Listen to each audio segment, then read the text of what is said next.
काही महत्त्वाचे मुद्दे आपल्या सर्वांच्या समोर मांडायचे होते।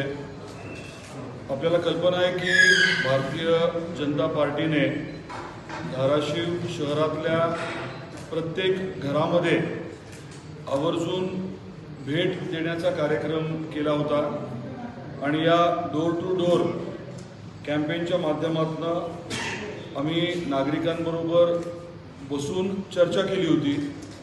त्यांच्या भागातल्या नेमक्या आता अडचणी काय आहेत आणि त्याचबरोबरीने धाराशिवमध्ये आता आपल्याला काय काय करून पाहिजे, त्याच्यामध्ये खूप चांगल्या सूचना आलेल्या आहेत। जाहीरनाम्यामध्ये त्याच्यातल्या ज्या सूचनांचा आम्ही अंमल करायचं ठरवलं आहे ते आम्ही नक्कीच घेणार आहोत। परंतु कॉमन काही गोष्टी आल्या, काही गोष्टी, काही मुद्दे असे आहेत की जे सर्वदूर लोक अपेक्षा व्यक्त करत आहेत। असे 5 मुद्दे आज मी आपल्यासमोर मांडणार आहोत आणि ह्या 5 विषयांच्या बद्दल भारतीय जनता पार्टी म्हणून आम्ही कटिबद्ध आहोत।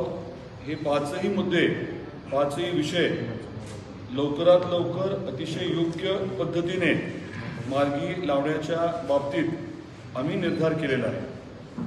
पहिला विषय आहे तो म्हणजे आपल्या धाराशिव शहरामध्ये 24 तास पाणी उपलब्ध करून देण्याचा।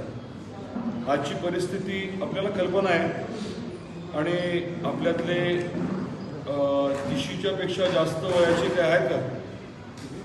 30 पेक्षा जास्त आहेत? किती आहेत? आहेत का नक्की? सगळेच आहेत। मग आपल्यापैकी अनेकांना कदाचित आठवत असेल किंवा माहिती असेल की आपल्या शहराला अनेक वर्ष पिण्याच्या पाण्याच्या बाबतीत प्रचंड अडचणी होत्या।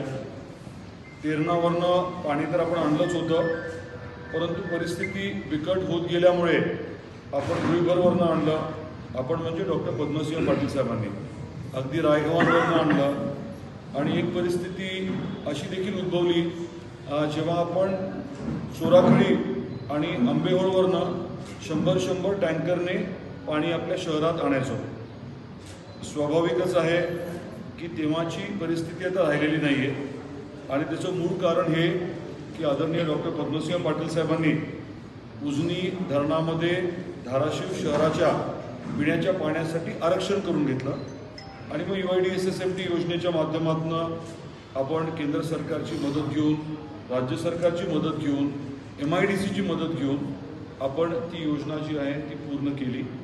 आज पाणी येते ते तिथनं येते, परंतु त्याच्याच बरोबरीने आपण इतर काही पाणी पुरवठ्याच्या योजनांच्या बद्दल आत्ता नियोजन केलेलं आहे आणि त्या नियोजनाच्या बद्दल जास्त माहिती न देता आज मी इतकंच आपल्याला सांगणार आहे की येणाऱ्या नजीकच्या काळामध्ये धाराशिव शहर जिथे 100 टँकरने 20-30 किलोमीटरवरनं पाणी आणावं लागत होतं, त्या शहराला दररोज 24 तास पाणी देण्याच्या बाबतीतला निर्धार जो आहे तो भारतीय जनता पार्टीने केलेला आहे। हा पहिला मुद्दा। दुसरा मुद्दा जो आहे तो रस्त्याच्या बाबतीत, नालीच्या बाबतीत आणि लाईटच्या बाबतीत। या बाबतीत देखील आता आपल्याला कल्पना आहे की साधारण 117 कोटी रुपये आणि इतर काही गोष्टी ॲड केल्या तर जवळजवळ 150 कोटी रुपयाची कामं आहेत किंवा नजीकच्या काळात चालू होणार आहेत। हे समजा 150 जर असतील तर पुढच्या 5 वर्षात किमान या कामांसाठी 300 कोटी तरी उपलब्ध व्हावे या बाबतीतला देखील आम्ही निश्चय केलेला आहे आणि त्या अनुषंगाने हे अधिकचे 300 कोटी रुपये लाईटसाठी, मग त्याच्यामध्ये सोलर स्ट्रीट लाईट हाही विषय असेल, त्याच्यामध्ये रस्ते असतील आणि नाले असतील। तर हा दुसरा निर्धार आपल्या सर्वांच्या समोर मी व्यक्त करतोय जो जनतेपर्यंत आपण पोचवावा ही विनंती आहे। तिसरा मुद्दा जो आहे तो साफसफाईच्या बाबतीमध्ये आणि आपला जो गार्बेज डंप आहे, म्हणजे कचरा जिथे आपण आता टाकतो, काय म्हणतात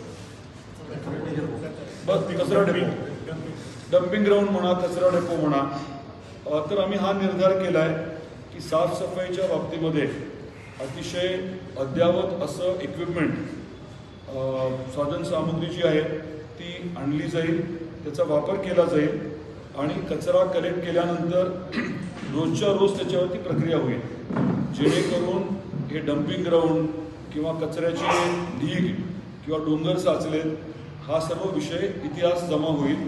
हा आमचा तिसरा निर्धार आहे. चौथा विषय असा आहे ज्याच्याबद्दल मी काही महिन्यांपूर्वी बोललो होतो आणि आपण त्याच्याबद्दल काही प्रमाणात कृती देखील केली आहे.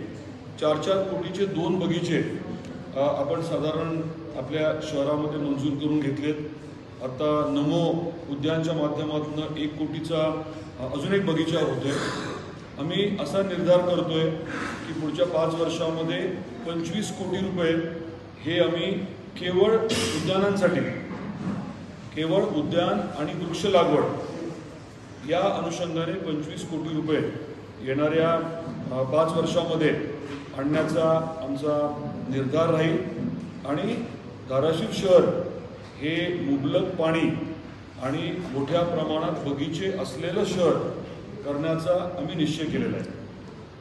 5वा मुद्दा जो आहे तो आपल्या प्रशासनाच्या बाबतीमध्ये गेल्या काही वर्षांमध्ये आपण बघितलं प्रशासन कशा पद्धतीने चालवलं गेलं.